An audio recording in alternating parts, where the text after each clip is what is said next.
दोस्तों, चाणक्य एक महान ज्ञानी थे। चाणक्य नीति चाणक्य द्वारा रचित एक नीति ग्रंथ है जिसमें जीवन को सुखमय सफल बनाने के लिए उपयोगी सुझाव दिए गए हैं। इस ग्रंथ का मुख्य विषय मानव समाज को जीवन के हर एक पहलू की व्यवहारिक शिक्षा देना है। अपनी नीतियों की बदौलत आचार्य चाणक्य ने चंद्रगुप्त मौर्य को राजा की गद्दी पर बैठा दिया था। जानिए चाणक्य की कुछ ऐसी महत्वपूर्ण नीतियां जो आपको जीवन के किसी न किसी मोड़ पर काम आ सकती हैं। आचार्य चाणक्य ने महाराज चंद्रगुप्त को अखंड भारत का सम्राट बनाने में सहायता करने के बाद विशाल साम्राज्य की प्रजा के मार्गदर्शन के लिए एक नीति शास्त्र की रचना की थी जिसे चाणक्य नीति के नाम से जाना जाता है। भले ही चाणक्य नीति आज से 2300 साल पहले लिखी गई थी, पर इसमें बताई गई ज्यादातर बातें उतनी ही सही बैठती हैं जितनी कि 2300 साल पहले बैठती थी। तो आइए हम आपको बताते हैं चाणक्य नीति के कुछ अनमोल विचार जो किसी की भी जिंदगी बदलने की क्षमता रखते हैं। नमस्कार दोस्तों, स्वागत है आप सभी का एक बार फिर से। दोस्तों, अगर आप अपनी लाइफ को मोटिवेट करना चाहते हैं, जिंदगी में कुछ नया सीखना चाहते हैं या कुछ नया करना चाहते हैं तो हमारे चैनल को सब्सक्राइब जरूर कीजिएगा। दोस्तों, आज के इस वीडियो में हम आपको चाणक्य नीति के अनुसार बताएंगे कि नहाते समय ये 3 काम कभी भी नहीं करने चाहिए, परिवार तबाह हो सकता है। जी हाँ दोस्तों, आज के इस वीडियो में हम आपको बताने वाले हैं कि वो ऐसे कौन से 3 काम हैं जो आपको स्नान करते समय हरगिज नहीं करने चाहिए, क्योंकि इन कामों को करने से परिवार पर भयंकर बर्बादी आ सकती है। तो आप लोग वीडियो को अंत तक जरूर देखना और अच्छी तरह से समझना। लेकिन उससे पहले आप इस वीडियो को लाइक कर दीजिए, क्योंकि बाद में आप लाइक करना भूल जाते हैं। और रोजाना इसी प्रकार के वीडियोस को देखने के लिए हमारे चैनल को फ्री में सब्सक्राइब करके बेल आइकन दबा दें। दोस्तों, सुबह सुबह तरोताजा होने के लिए हम स्नान करते हैं और जब शाम को दिन भर के काम से थक कर चूर हो जाते हैं फिर हम स्नान करते हैं ताकि हमें थोड़ी शांति मिले और हम थकान से छुटकारा पा सके। दोस्तों, नहाना प्रत्येक मनुष्य के लिए जरूरी है। वैसे इसके अलावा हमारे धर्म शास्त्रों में भी नहाने को लेकर कुछ नियम और कायदे बताए गए हैं।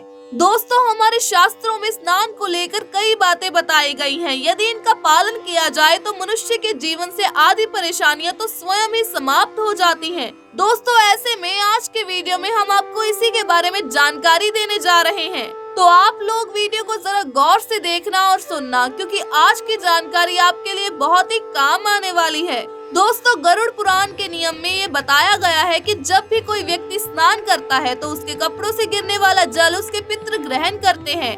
इससे वे तृप्त होते हैं, इसीलिए व्यक्ति को सदैव वस्त्र पहनकर ही स्नान करना चाहिए। लेकिन जब आप पूरी तरह से नग्न हो जाते हैं तो ऐसा करने से आपके पितृ अतृप्त रह जाते हैं। इससे व्यक्ति का तेज, बल, धन और सुख नष्ट हो जाता है और पितृदोष भी लगता है। दोस्तों, नहाने के बाद बाथरूम को गंदा करने की भूल बिल्कुल भी ना करें। ये आदत सबसे बुरी आदत मानी गई है, पर कई लोग नहाने के बाद गंदा पानी बाथरूम में ही छोड़ देते हैं या बिना वजह पानी की बर्बादी करते हैं। इन दोनों ही आदतों से वरुण देव नाराज हो जाते हैं और ये आदत ज्योतिष के नजरिए से भी दुर्भाग्य बढ़ाने वाली होती है। दोस्तों, इसके साथ ही आपका ये जान लेना भी बहुत जरूरी है कि जो लोग बाथरूम को गंदा छोड़ते हैं उनको चंद्रदेव के साथ ही राहु केतु का भी दोष लगता है। दोस्तों, राहु केतु दोनों छाया ग्रह हैं और दोनों हमेशा वक्री रहते हैं और ये ग्रह एक राशि में करीब 18 महीनों तक रह सकते हैं। ऐसे में इन सभी की वजह से काल सर्प योग बनता है और राहु और केतु ऐसे ग्रह हैं जिनकी वजह से किसी भी व्यक्ति की किस्मत रातों रात बदलने में समय नहीं लगता। इसीलिए नहाते समय बाथरूम की साफ सफाई का खास ध्यान रखें, उसे गंदा कभी न छोड़ें। दोस्तों, अगला पॉइंट है पद्म पुराण के नियम। दोस्तों, पद्म पुराण में बिना वस्त्रों के स्नान करना पाप के समान समझा जाता है। इसके बारे में एक कथा बताई जाती है कि एक बार गोपियां अपने वस्त्र नदी के किनारे उतार कर नदी में स्नान करने के लिए उतर गईं। उसी समय श्री कृष्ण ने उनके कपड़े छिपा दिए। इसके बाद जब गोपियां अपने वस्त्र ढूंढने लगी तो श्री कृष्ण ने उन्हें बताया कि उनके वस्त्र पेड़ पर टंगे हुए हैं, वो आए और उन्हें ले जाएं। दोस्तों, इसका उत्तर देते हुए गोपियों ने कहा कि वे निर्वस्त्र हैं, वो बाहर कैसे आ सकती हैं? उन्होंने कहा कि जब वे स्नान करने के लिए आई थी तब उस स्थान पर और कोई नहीं था। दोस्तों, श्री कृष्ण जी ने कहा कि तुम्हें लगता है कि तुम्हें किसी ने नहीं देखा, लेकिन आसमान में उड़ते हुए पक्षियों, जमीन पर चलने वाले जीवों ने तुम्हें निर्वस्त्र देखा है। तुम निर्वस्त्र होकर जल में गई तो जल में मौजूद जीवों ने तुम्हें निर्वस्त्र देखा, और जल में नग्न होकर प्रवेश करने से जल रूप में मौजूद वरुण देव ने भी तुम्हें नग्न देखा है। ये उनका अपमान है। इसीलिए बताया जाता है कि कभी भी निर्वस्त्र होकर स्नान नहीं करना चाहिए। दोस्तों, शास्त्रों के अनुसार स्नान करने के प्रकार बताए गए हैं। ऐसा माना जाता है कि सूर्य उदय के पूर्व या सूर्य उदय के समय स्नान करना शुभ होता है। दोस्तों, अधिकतर लोग सर्दियों में ज्यादा गर्म पानी से नहाते हैं, लेकिन तेज गर्म पानी से त्वचा शुष्क हो जाती है और बालों के लिए भी ये नुकसानदायक होता है। दोस्तों, गर्म पानी भले ही थोड़े समय के लिए आरामदायक होता हो, लेकिन बाद के लिए ये कई परेशानियों का कारण भी बन जाता है। इसीलिए त्वचा की सुरक्षा के लिए गुनगुने पानी का ही उपयोग करना चाहिए। दोस्तों, नहाते समय हम सभी साबुन का उपयोग करते हैं और बाजार में कई तरह के साबुन उपलब्ध हैं, केमिकल युक्त और हर्बल साबुन, लेकिन इसके ज्यादा इस्तेमाल से त्वचा की नमी छिन जाती है।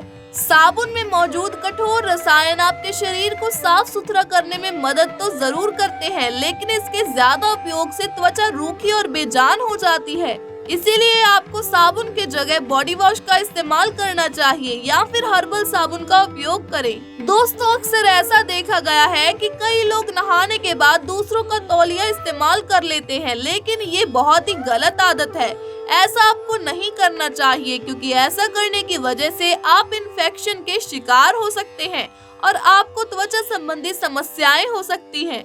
आज के लिए बस इतना ही। तो दोस्तों, कैसी लगी आपको हमारी आज की ये वीडियो, हमें कमेंट सेक्शन में जरूर बताएं। अगर आपको हमारी आज की ये वीडियो अच्छी लगी हो तो वीडियो को लाइक करें, ज्यादा से ज्यादा शेयर करें और हमारे चैनल को सब्सक्राइब जरूर करें।